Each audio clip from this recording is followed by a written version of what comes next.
This is the news. Here are tonight's headlines. Sitting for critical exams, digital in the absence of it, jeopardizing the future to Batibo in the Northwest. Some 8 years ago, however, they turned out and marked. Beyond Cliquez president encounter, been praised for navigating was a rundown of tonight's top stories. Stay for developments and more in a jiffy.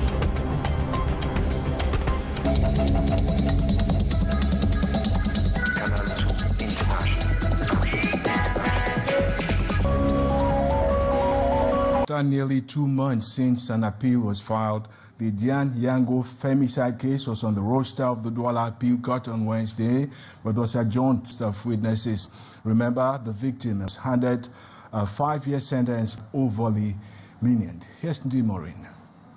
The first hearing of Dian Yango's case, according to Charlotte Chakunte, the lawyer for the late Dian Yango's family, the case was postponed to give the family ample time to establish a list of witnesses and for the late Yango's family to provide proof of their relationship. The accused, Eric Bekobe, who is also the husband of the late Dian Yango, was absent from court despite being served a summon. Given the current situation, Barrister Chankunte is urging the family of the late next hearing family members issue of who is competent to represent the family. Major concern, numerous maintenance staff, in particular, both pedestrian harm's way, as you tell us once again, Ndi Maureen.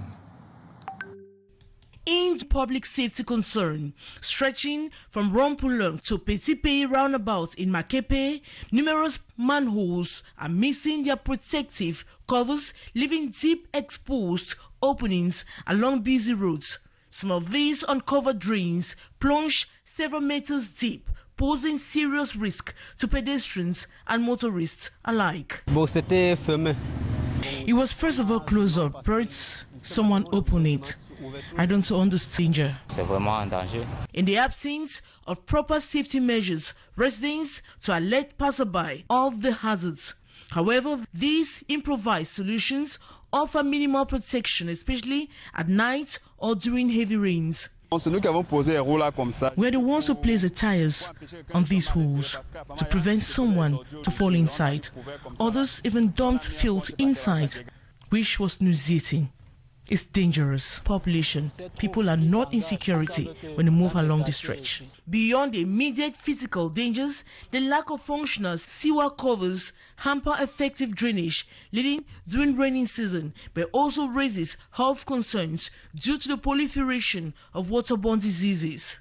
Except local communities are calling on municipal authorities to prioritize the repair and maintenance of the sewer infrastructure.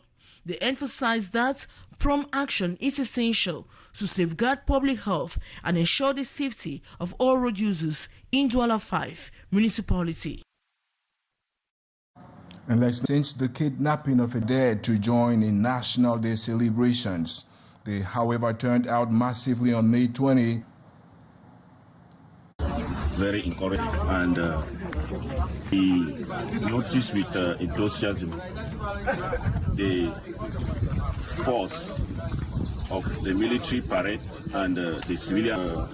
We want to salute the security, the improving security situation we are now enjoying in Batibo subdivision. And now, as them is coming under mounting pressure, teacher strike, as Ndi Maureen reports, trade union leaders are calling for urgent government intervention to avoid a total disruption of the process. Cameroon's secondary education sector is currently navigating a challenging period marked nationwide teacher strike and the commencement of official examinations. Simultaneously, students are undertaking practical and written phase of official exams, adding to the sector's tension. In the Littoral region, a meeting under the Regional Committee for Private Education was convened May 22 to address these challenges. Trade unionists emphasize the necessity of dialogue with the government to prevent disruptions to examinations. There are schools that are operating illegally and nothing has been done, but the state has assured us that all those illegal schools will be shut down, and for the official schools that have been authorized to have its own way. So we are here today to honor the state, and we expect that the state in return will honor their obligations. The meeting highlighted several pressing issues: inaccessible digital platforms, hindering smooth registration processes, incomplete adoption of digitalization in some schools, economic hardships leading to unpaid school fees, affecting school operation, students lacking birth certificates, and instances of double identification. The regional delegate of secondary education explains.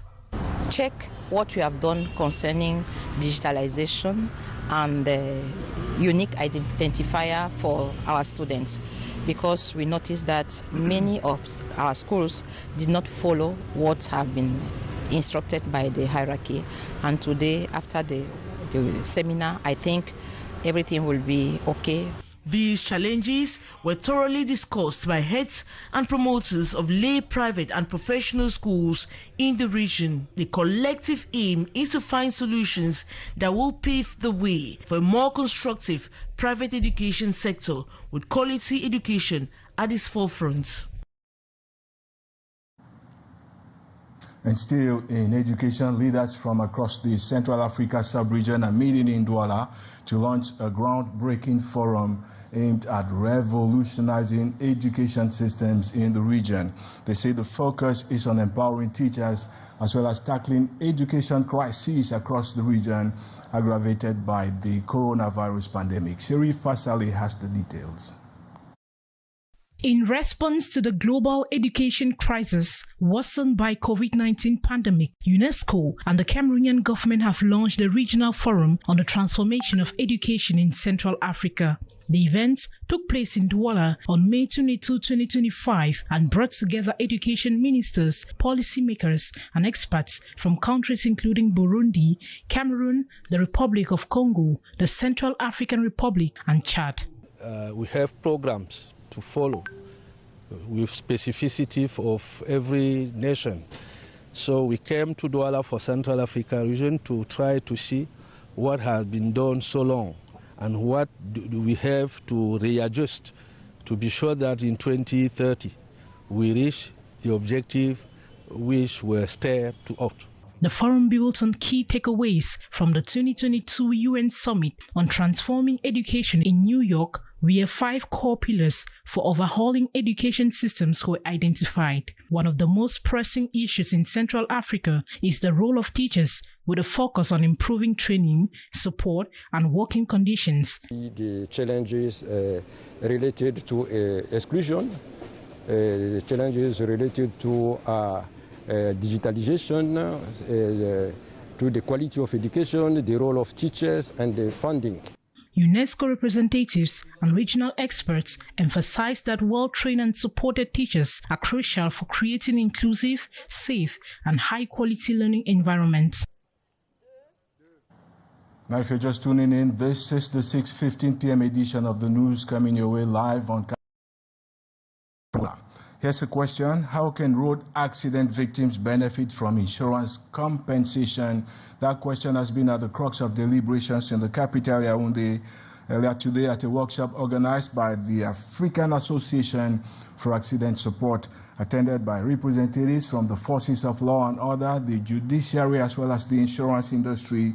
The session seeks to find ways of encouraging genuine insurance inscriptions, as you tell us, Beatrice Ngamo. Statistics from the Ministry of Transport indicates over 2,100 accidents were recorded in 2021, resulting in the deaths of 963 persons. Charlotte was lucky to survive an accident, but her husband and one of her children were not that fortunate, and that incident changed her life.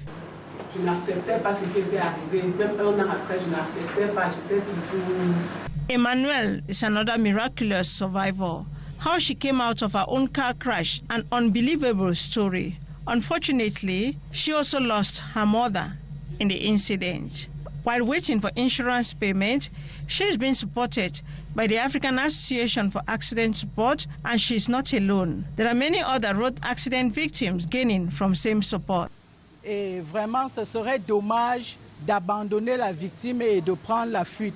Non seulement vous ne le prenez pas en charge, mais en plus vous empêchez à la compagnie d'assurance de le faire, et c'est vraiment méchant. The conference, which brought together officials of the gendarmerie, police and insurance sector in Yaoundé this May 22nd, is to educate participants, the masses, on the importance of subscribing to a good insurance policy to benefit from the advantages that comes with it, especially as such adhesion are often disturbing to many who still fear to think of such an insurance scheme.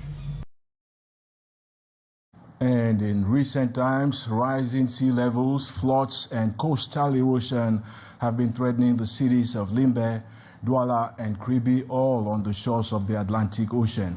Now, in the quest for a solution, maritime experts have been meeting in Douala to brainstorm on a national strategy aimed at curbing greenhouse gas emissions in the shipping industry. Gladys Ambondibang reports.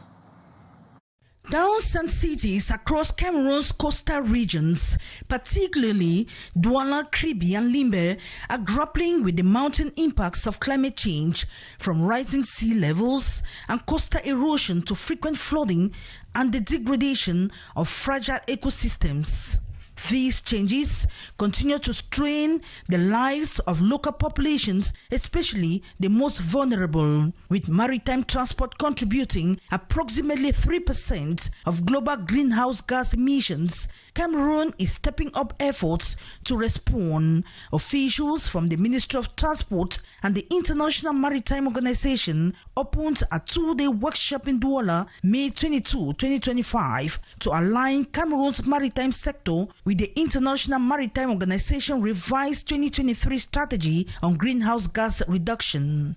The implementation of this strategy will help us put in place the different measures and means to combat the GHG emissions, and we also brought in all the actors within the port and maritime sector so we can sit together, think together, and see what are the best measures to put in place in order to combat this. For the experts in Cameroon to be able to see the roadmap that will support the implementation and the drafting of the National Action Plan that is related to the maritime and shipping industry, related to the greenhouse gas emissions. This will also align with the United Nations Sustainable Development Goals. At the heart of discussions is how Cameroon's shipping and port infrastructures can reduce its environmental footprint emissions. The destruction of mangroves and green spaces in the name of development has gone unchecked for too long. We are going to have a period of 2 years to make sure that we put in place this action plan and make sure that we can implement it effectively. Experts believe these efforts could transform Cameroon's ports into sustainable hubs, attract green investments, boost employment in new maritime technologies, and position the country strategically on the global maritime map. Public finance management in Cameroon is almost always shrouded in shadiness and, of course, opacity. Now, in an effort to boost transparency, the civil society is being urged to come in and play a pivotal role. And here now is Beatrice Ngamo with some of the major resolutions. In recent years, the civil society organizations have increasingly played a crucial role in influencing and safeguarding public policies. As representative, the voice of citizens, they work to ensure that public policies defined by the state for implementation aligns with the needs of the population. There is not another aim for government for working apart from thinking about populations, and this is why we are pushing every year to make sure that what we come with from the grassroots perspective is taken on board by all these politicians and all these people in charge of drafting public policies. In her watchdog partner role, the civil society can tell policymakers if they are heading in the right direction or not. We work as policy experts, but these policies need to be validated by the people at the grassroots level. And since all the population cannot act on their own, they do so through civil society organizations. Thus, this third edition of the National Forum between Finance Ministry and the Civil Society Reference Group for Transparency in Public Finance in Yaoundé. Apart from the fight against climate change, investment and infrastructures. Talk about health. 80% of populations benefiting only from 20% of the budget of public health. We want it to be more just. Their discussion spans on the country's life, the eve of elections, and the implementation of the National Development Strategy, NDS 30, giving civil society organizations the force to better implicate in ongoing state task of instituting good governance, improving efficacy and efficiency in public finance management. And briefly beyond Cameroon now, South African President Cyril Ramaphosa has become the latest world leader to sit through a tense meeting with Donald Trump at the White House in the USA. During Ramaphosa's visit Wednesday at the Oval Office, Trump played a video showing South African politicians chanting that white Afrikaner farm owners should be killed. All of those claims have, however, been discredited. And that's how we saw it on the news tonight. Thanks once again for keeping us company all through. See you same time, same place tomorrow. Good evening and bye-bye.